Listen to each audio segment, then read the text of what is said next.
today, the commentator and host of Rational Voices, Sunil Sharma. Sunil, thank you very, very much. Is this actually just racist against white people? Yeah, for sure. This is, I think if you took this to any other race where you said that there is a group of people that we're no longer going to give any job opportunities to, I'm pretty certain everyone would say it's racist. If you secluded the black community, brown community, you said you cannot apply for a job because we have essentially too many of you, so therefore don't apply.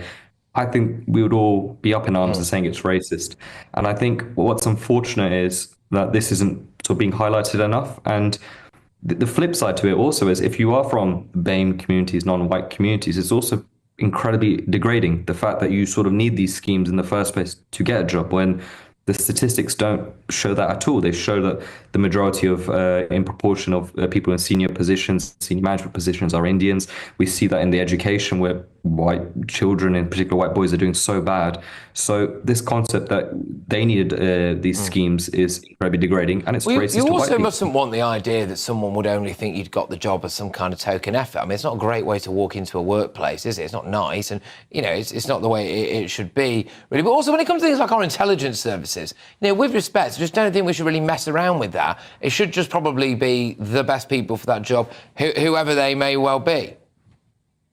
I mean, exactly that. In terms of this is defense of our country, it's one of the most important jobs that there is. And I think that, we need to sort of start to dig a bit deeper in terms of why this keeps happening, because it's not something that's gone away, and it seems to be continuing to be prevalent. I think one of the big issues is the group of people in these senior positions, in these authorities, is I think they see this as their purpose. They see this as something that is really good that they're doing. They're helping victims, these perceived victims, rather than just focusing on what's best for their country, being a good citizen, being patriotic, trying to be a good friend, father, son, mother, daughter, these sort of things. And instead, by doing these schemes, by helping so-called victims, they seem to think that this gives them a purpose and they're doing a really good deed, when in actual fact, they're not.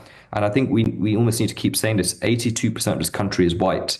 I know it's not like that in London and in Birmingham, Manchester, places where a lot of these decisions are sort of made, and where we have these authorities that essentially make these decisions. But the vast majority of the country is still white, and I think it's really sad and depressing that we are essentially pushing the largest group of people that will be working in this country almost down towards the gutter, and we're just going to keep pushing them there, both in the workforce, both in education. And on the flip side, this is awful for black, brown, and everyone else, and all the other skin colors, because if the productivity of the country is declining and we're going down this route, then that's awful for everyone. The opportunity to get other jobs, great businesses, have employees, and all this sort of stuff. So I think it's a disappointing thing to see, and it's a shame that in 2024 we're still doing this, and this obsession with race, I think, just needs to stop. Look, Sunil, thank you very, very much. I mean, you've absolutely knocked that out of the park there, so thank you so much for coming on. It's Sunil Sharma there, who's a commentator, friend of the channel and host of Rational Voices. Take care. Coming up in just a couple of minutes' time,